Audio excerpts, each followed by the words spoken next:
Hello माँ, मैं रामू बोल रहा हूँ। कैसी हो माँ? मैं ठीक हूँ बेटे, तुम और बहू दोनों कैसे हो? हम दोनों ठीक है माँ, आपकी बहुत याद आती है।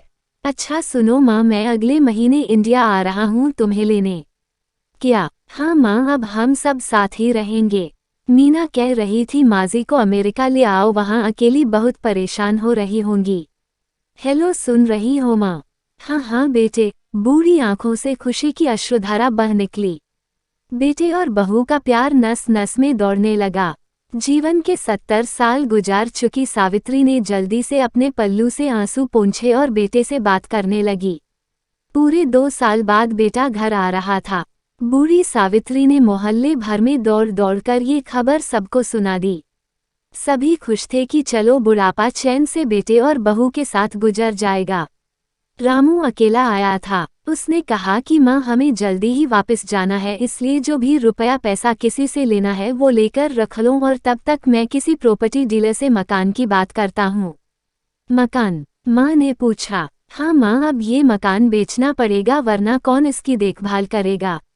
हम सब तो अब अमेरिका में ही रहेंगे। बूढ़ी आंखों ने मकान के कोने कोने को ऐसे निहारा जैसे किसी अबोध बच्चे को सहला रही हो।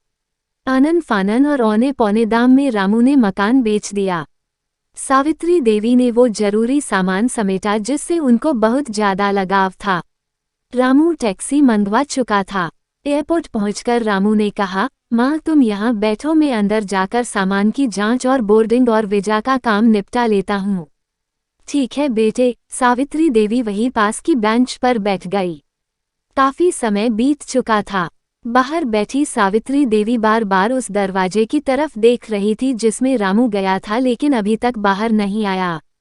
शायद अंदर बहुत भीड़ होगी सोचकर बूढ़ी आंखें फिर से टकटकी लगाए देखने लगती। अंधेरा हो चुका था। एयरपोर्ट के बाहर गहमागहमी कम हो चुकी थी। माँ जी, किससे मिलना है? एक कर्मचारी ने वृद्धा से पूछा।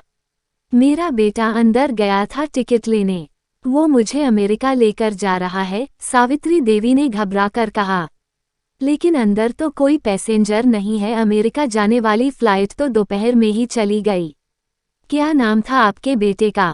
कर्मचारी ने सवाल किया। रामू, सावित्री के चेहरे पे चिंता की लकीरें उभर आई।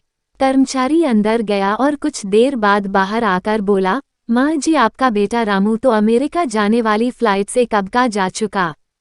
क्या? वृद्धा की आंखों से आंसुओं का सैलाब फुट पड़ा। बूढ़ी माँ का रोम रोम कांप उठा।